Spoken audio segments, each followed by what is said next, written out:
So here we are at the 2017 Geneva Motor Show for the unveiling of the all-new Honda Civic Type R.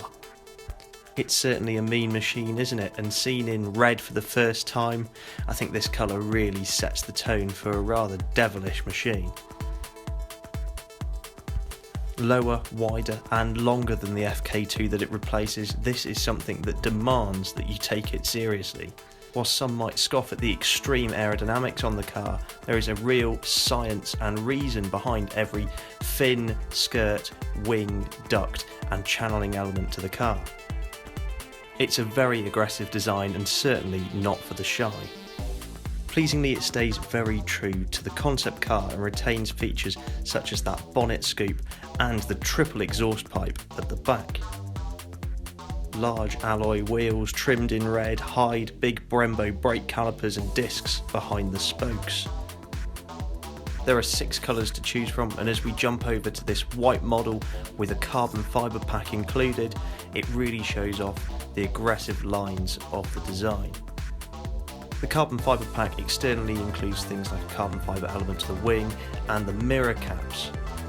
The carbon pack extends into the interior with a strip running across the dashboard. Now the interior is certainly a durable design. You get into it, it feels solid, it feels well put together, it feels like, well, any Honda really.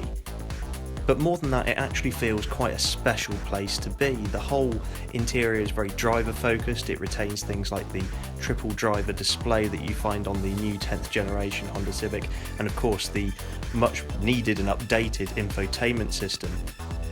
But the man-eating race seats, the way that the ball-bearing gear knob just falls to hand for that 6-speed manual transmission, it feels very race car-esque, and one of the criticisms for the FK2 certainly was the interior wasn't special enough. It was too similar to the standard car. With all the trimmings and the race seats in this, I think Honda have done a great job on the interior.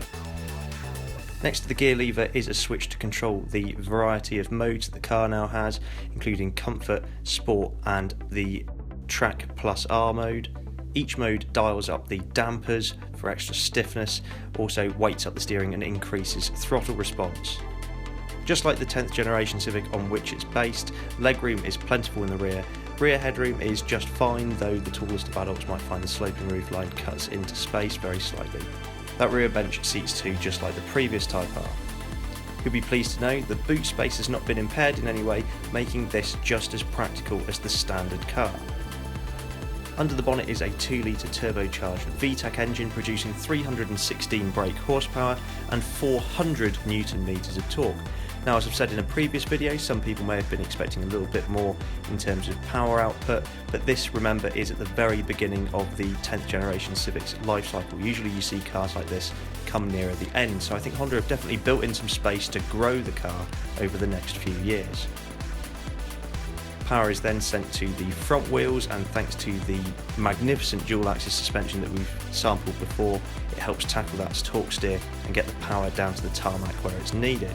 Honda fully intend to go back to the Nurburgring with this car that's 38% stiffer torsionally than its predecessor and reclaim that title that was taken from it by the Golf GTI Club Sport. It wants that hot hatch crown.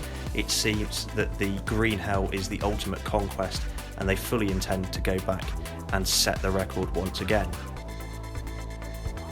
Things such as 0 to 62, top speed, price, MPG, etc. are all being saved closer to the car's launch, which is in the summer, and we should hopefully be getting hold of the car round about June time, so it's not all that long to wait. Honda claim that this car will be the best handling hot hatchback in its class, and we're certainly very keen to see whether that holds true out on the road and the racetrack.